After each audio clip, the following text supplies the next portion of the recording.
Huwa anatuambia kila mwanadamu ana asilimia fulani za uchizi. Nadhani wengine asilimia za uchizi inaweza kuwa kubwa. Yaani kwa mfano ndugu yako amepotea, ametekwa au ameuawa, alafu wewe unatoka nje unaanza kujitangaza na amani nyingi sana, hata kama ndugu yangu amepotea, hata kama ameuawa, ila mimi nina amani nyingi sana.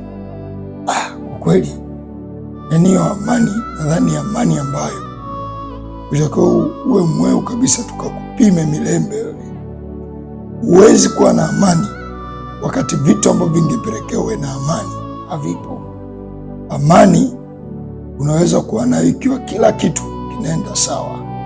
Ndugu yako namuona, rafiki yako namuona, kila kitu unakiona mahali pake. Niwasihi viongozi wa nchi, msitudanganye kwamba Tanzania tuna amani. Hapana, wako watu hawana amani.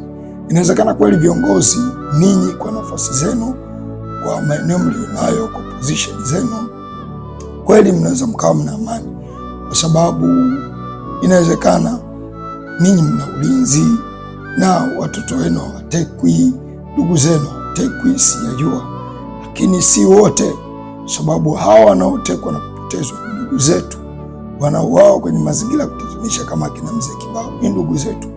Kwa hiyo amani hii ambayo tunasema tunajivunia amani na utulivu, ni amani ambayo iko hasa kwa viongozi wa nchi au kwa watu walioko kwenye system.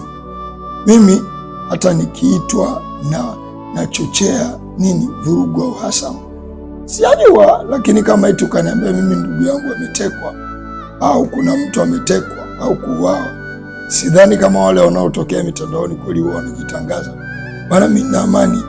Hapana, amani na watu ambao mambo mmeyaseti yako sawa.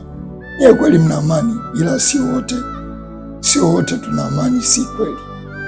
Sasa anapotokea kiongozi wa watu, mtu wa Mungu anapiga kelele, anatumia maandiko kupiga kelele, huyu kiongozi msimuone kama adui yenu, anasaidia kupaza sauti. Maandiko katika Mithali 31 mstari wa 8 yanasema, fungua kinywa chako kwa ajili yake aliyeachwa, umtetee aliyeachwa peke yake. Sasa maandiko yamemwagiza mtu awatetee watu. Nyie viongozi wa serikali mnataka huyu mtu asifuate maandiko, awafuate nyie. Nyie ni akina nani?